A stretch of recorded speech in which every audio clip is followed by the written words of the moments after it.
Chapter 3. Back and forth, back and forth. My sling swayed with the waves, throwing the ship up and down. I was woke with that sick, queasy feeling in my stomach. There was yelling and bells ringing. I got up and ran to the deck to see in the dawn light men scrambling with the sails. The captain was at the wheel. Others grabbed loose items to tie down. The wind shrieked as it slapped my face with salt water. It was scary watching the waves rise high above us. Then a huge blast of wind came at the ship, tipping it almost over.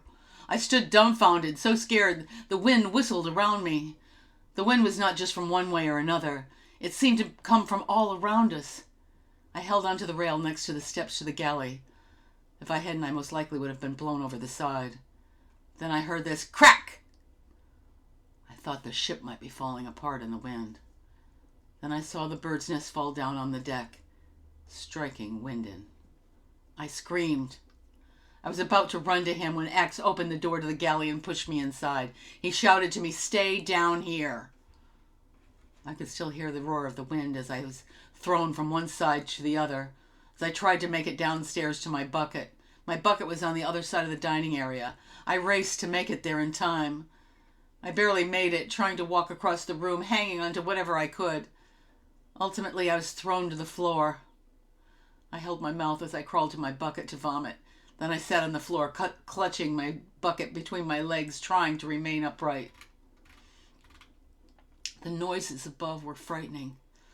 I wondered if the wind and waves would tear the ship apart. I was scared. I sat crying. Was I going to die? I feared that the ship was done for. I could hear men shouting and sounds of things falling. This went on for what seemed to be an eternity.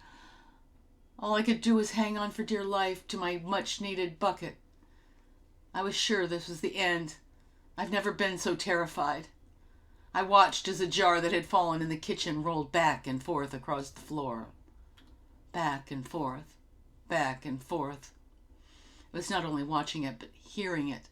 It was driving me crazy. I was so consumed with fear. I must have fainted or fell asleep because when I became aware again, the rocking had subsided. The jars stopped rolling. The noises, shouts, and falling debris were gone. I sat fearful despite the lessening of the rocking of the ship. I could see into the opening into the kitchen. I saw dishes that had been secured that were now in pieces on the floor. Had the tables and chairs not been nailed down, they would have toppled as well. I stood up, grabbing my disgusting bucket. I crept up the stairs to see what was happening on deck. Slowly I opened the door to see parts of the sails and, of course, the bird's nest on the deck. Tarber, who was helping in picking up the damaged pieces of the ship, saw me and ran towards me. "Get back down there! This may not be over. Now go on!" I held up my bucket. He grabbed it from me and quickly went to the side to dump it. He returned to me and said, "Now get back down there." I obeyed, taking my bucket with me. When I reached the bottom of the steps, I put down my bucket. Instead of turning to the galley, I turned left to go to the bunk room. I wanted to check on Menace. Pillows and some mattresses lined the floor. Menace was still on his bed. I ran to his side. His eyes were closed. His blanket lay down on the floor below him. I picked it up and put it over him. I took his hand to see if he was still alive. His hand was cold. I feared he might be dead. "Menace! Menace!" I called to him. He opened his eyes. "Rulon." This was the first time he'd ever said my name like I never existed before. "Menace, we've had a bad storm. Tarber thinks it might not be over. How do you feel?" He looked at me closely before responding. "I'll live, but I need food." "No problem. Let me get you some bread and cheese.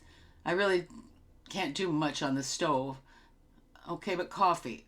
"Yes, I'll get it. Stay safe. Don't move."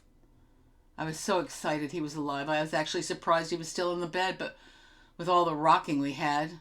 I ran into the kitchen and retrieved some bread and cheese. The fire on the stove was out, but I had to start one for the water. I got a tray and put the bread and cheese on it with some water for him. I ran back to him. He still lay down flat. I grabbed a pillow from another bunk. "Can you sit up?" I asked. With my help, he sat up. I put the pillow behind him. Then I put the tray on his lap. You should drink some water. You haven't had anything for a while. I handed him the cup of water. He watched me intently the whole time. He took a sip and then tore off some bread from the loaf. I cut him some cheese from the round I brought. When I was done, I handed him the knife. He looked me right in the eyes, staring for a moment. Then he said, "You're a girl." I looked around to see if anybody else heard him. "You are. I don't know why I didn't see it before. I was scared. I didn't know what to say to him or to say anything about it, so I didn't. Your secret is safe with me." I wasn't sure if I should believe him. That was a surprise. Suddenly I saw a different man in front of me than the sullen, drunk man I'd seen from the beginning. "I'm glad you're better. How do you feel?" He smiled as he sat up. "Like a million horses ran over me. Weak. This will help." He ate a piece of cheese. Then I remembered his coffee. "Let me get your coffee. The water must be hot." Before I got to the door, he said, "Thanks." This was strange. The man appeared to do an about-face. Maybe he wasn't as awful as I thought. Maybe it was all liquor he drank. He now seemed like another person. In that instant, I felt I could trust him. I believed him when he said he could keep my secret. I don't know why. It was because I saw a different menace in that bed. I could still hear the wind outside, but it wasn't as bad as it was. I made the coffee and returned to Menace. It appeared he ate quite a bit. I took the tray away and gave him the coffee. "My head is clear, probably for the first time in months," he said. He took a sip of coffee. "You've been kind to me, even though I haven't been kind to you. I'm sorry." I sat on the bunk across from him. "It's okay." I watched as he carefully drank his coffee. It's been a long time since anyone has taken care of me, including myself. I haven't been myself in a long time, and I suspect my drinking didn't help, although at the time I felt I couldn't live without it. He paused a moment, staring into his cup, as if remembering something. Then he looked at me. "Rulon," he said. "That is a man's name. What's your real name?" I whispered, "Ermia," I said, looking around to make sure nobody heard. "Rulon is your father's name?" I nodded yes. "He's a great man." "Why did you leave? What are you doing on this ship?" I looking around, making sure nobody was there, and I whispered to him, "I'm going to Rugistan to get a diamond." "A diamond?" he asked, surprised. "Yes, it's been my dream since my uncle showed me one when I was 9. I heard diamonds come from Rugistan." "Do you know anything about Rugistan or how to mine for diamonds?" "Well, not really, but I have some tools I brought with me which might help." Almost protectively, he put his hand on mine. "I hate telling you, but this is a fool's journey." I didn't feel like a fool. I was totally insulted. "Why?" I pulled my hand away. "It's dangerous. Rugistan is the home to natives who don't like strangers. If they knew..." He looked around and whispered, "Your secret. I'd hate to think what would happen to you. Mining diamonds, from what I understand, is hard work. You really should return home." I hated this conversation, but nothing would deter me. "No, I will do it. I will find my diamond." "I'm sorry. I didn't mean to insult you, but you must know what may be ahead of you." "You can disagree with me if you like, and if it's dangerous, so be it. I'm going." I was a little riled by his words. I saw his cup was empty and took it from him. "You best rest up. I'm going to check and see if I need to prepare a meal. Seems like the waves aren't as bad as they were." He scooted down so he was now lying flat. These seas are treacherous. The winds come and go, and so does the rain. We may have another blast. "I'll check on you later." His words had struck a nerve. "Thank you," he said. I walked out to the kitchen and returned the cup before climbing back up the stairs to the deck. The rain had stopped. I saw Wyndon lying on the deck with the bird's nest over him. I made my way to him. Tarber stopped me. "Go back downstairs." I stopped, staring at Wyndon. Doc came up from behind me. "Best do as he says. We can't help Wyndon." "Dead?" I said in disbelief. I'd never seen a dead person, and certainly not somebody I knew. I think I gasped. Go downstairs. I looked at him, still in shock over Wyndon's death. Doc, Menace is awake. I fed him. I suspect he'll sleep now. You should sleep too. What about food for the men? Just leave them some cheese and bread and some meat. We can help ourselves. Coffee's made. Good, now go to bed. I'll tell Tarver. I couldn't help but stare at the body. I wanted to cry, but I controlled myself until I got downstairs and through the door into my storage room. Once I got the sling down, I cried. I cried for Wyndon, and I cried for the words that Menace spoke of Rugistan. My crying must have put me to sleep. When I woke, I felt little in the rocking of the ship before. I was grateful. I needed to gather myself together before going up to see if the men needed anything. Also, I wanted to be prepared in case I saw that body again. I splashed some water on my face, which helped, but I wanted to cry, remembering Menace's words on Rugistan. Then I worried about him telling people about me being a girl. Once I felt together, I climbed the stairs to the deck. When I reached the deck, I could see the captain at the wheel. The men were busy repairing the ship from the damage. Wyndon's body was gone. I walked up to the captain, who was looking like he hadn't slept. He was looking very weary. Captain, I can bring you some food and coffee, I asked. He pushed his loose hair back from his face. Thank you. Could you bring it to my cabin? I'll get Tarver to take over for a while. It was horribly depressing to see the damage the storm had done. There were things strewn all over. Even though Wyndon's body wasn't there physically, I still saw it in my mind. Men were all busy trying to get the ship back in shape. I prayed we didn't see another storm like that again. The sea was still choppy with large white caps, but it wasn't threatening like it was before. The wind blew, but it wasn't ferocious. I looked forward to the calm seas. I still was unable to eat as the storm had scoured my stomach. I still didn't feel good. I went back down to the kitchen and prepared food for the men, despite feeling the way I did. I wondered how the sailors never got sick.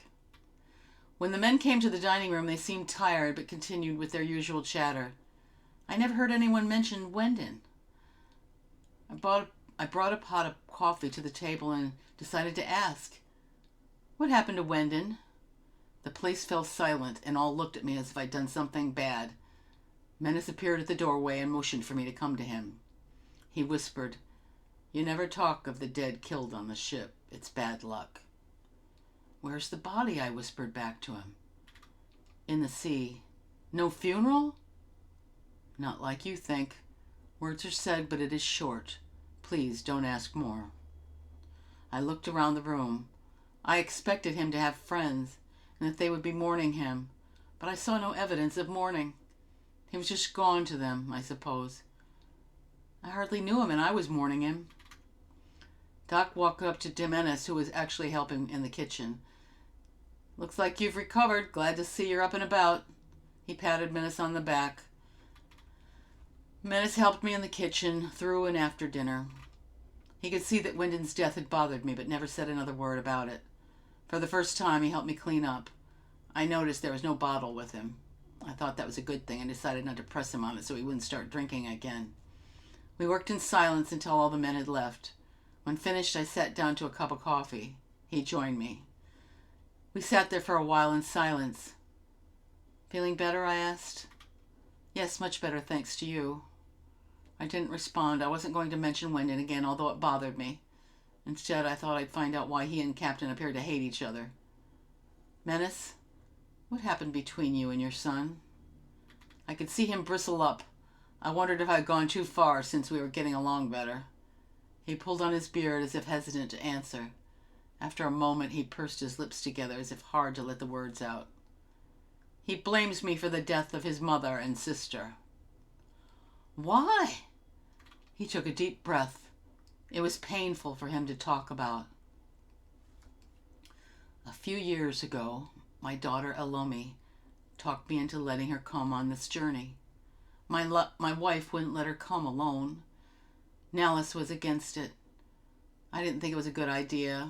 She was an impulsive girl. She was only 16. She nagged and nagged me to go, almost all her life. She wanted to sail with us.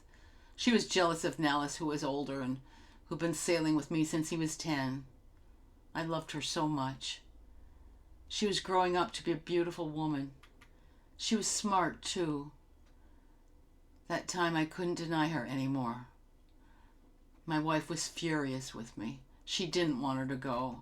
She'd always been afraid of the sea. After I gave my permission for her to go, my wife, who never, ever sailed with me, said she was coming too. I was the captain. I was sure I could keep them safe. I knew the dangers. I even warned them both of the possibility of sailing in a bad storm. Alomi couldn't wait to go. Once on the ship, Nallis and I taught her everything we could. Nallis felt the seas were not for women and was angry. I let them on the ship, but Alomi was so full of excitement.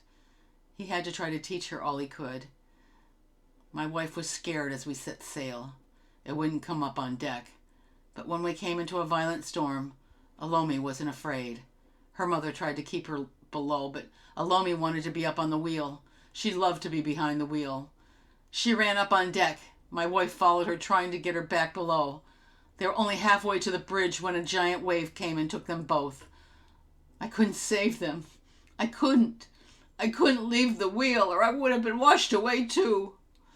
Nellis had tied himself to a pole and tried to see if he could see them in order to save them. They were gone. We couldn't save them. I saw the tears in his eyes. He was overcome with emotion. We were both devastated. When the storm ended, we had a huge fight. He blamed me for allowing them to come on the ship. He said awful things to one another. Finally, I told him he could be captain since he was so smart. We haven't spoken since. I stayed down here with my bottle and did the cooking. I let him take over everything. I didn't care about anything except my bottle. He put his head down on the table and sobbed. I put my arm around him. It wasn't your fault. It was an accident like Wendon. Could have happened to anyone. But it happened to them, he said between sobs. Menace, you may mourn their passing your whole life, but you cannot blame yourself. It does no good. I held him as if he was my own father. Please don't drink again. I don't think they would like to see you like that. He brought his head up, wiped his runny nose and face. Thank you. You are a good girl. I looked around, making sure nobody heard him. At that moment, I felt like I was with my father. He used to call me his good girl. It touched me. I knew I had a friend here. We sat there for about an hour talking. He did most of it. He told me all about his daughter, Alomi. I think it helped him to talk about her. From his description, she was a vivacious girl who was intelligent, brave, and humorous. It was nice listening to his stories of her. Made me think of home. I only have a sister, Mare. She is night and day for me. She's 2 years older. She only wants to get married and have children. She loves being in the kitchen and sewing. I like the kitchen because I love to eat, but maybe that's why I was a good cook. When I told my sister I wanted to go to Rugistan, you'd think I told her I was going to kill myself. I never told her I was going. In fact, I had to hide all the mining tools I'd accumulated. The day I left, I finished breakfast, waited for my sister and mother to get involved in the kitchen, and then snuck out. My father had already gone to work. I felt bad I couldn't say goodbye, especially to my mother and father. I knew they would worry, but my father and I were very close. In his heart, he yearned for adventure. He would take me out fishing and excursions to the local forest. He wasn't a hunter. He didn't want to kill animals. He just loved nature. So did I. No, my father would understand. In fact, he would envy me if he knew. I couldn't tell him because he would have to tell my mother, and they'd have to stop me.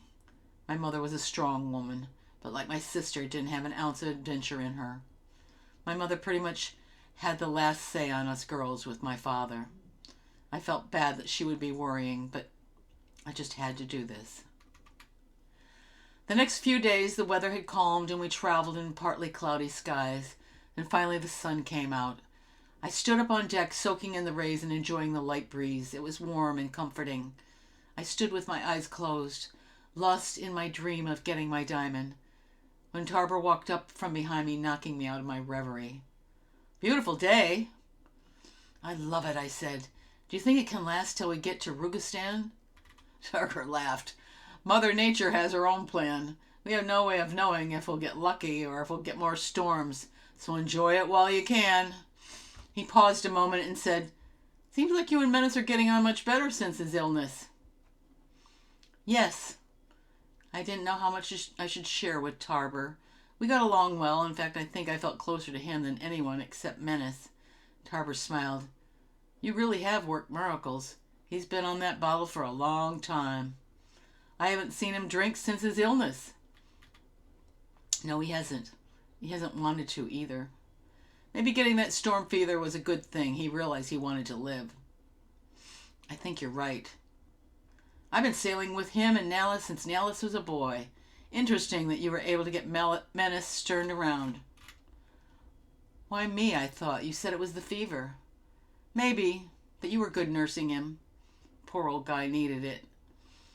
I almost was afraid to ask, but being my curious self, I asked, "Were you on the ship with his wife and daughter?" He took a breath. "He told you?" I nodded. "Yes. I was there. The worst voyage of my life, and probably the worst of everyone on that ship. He had a beautiful daughter, Alomi. She was so full of life. She wanted to do everything. She wanted to be captain of a ship someday. Menace would let her on the wheel. She loved it. Nallis was very close to Alomi. She was so impulsive. She wanted to help her father. That's why she ran out on deck. Her mother tried to get her back. It was a giant wave that just came over the side and swallowed them up. Nobody could see what happened to them. Nallis was working on deck and saw the whole thing." "Why do you suppose he blames Menace? He couldn't have saved them, right?" "No. Nobody could. Alomi and Menace were so very close. Maybe Nallis was jealous of their relationship and angry that he put her on the wheel so much." "You think they'll ever mend their relationship?" "Who can tell? They both are stubborn men. I'm glad to see Menace is getting on with you now." He looked down the deck, and one of the men was waving him down. "Gotta go." He left me thinking about the captain and Menace. What a sad story. I looked up, and the captain was at the wheel. I felt sorry for him, too. He was holding so much pain in and blaming his father. I think they needed to get back together. I would try to see what I could do.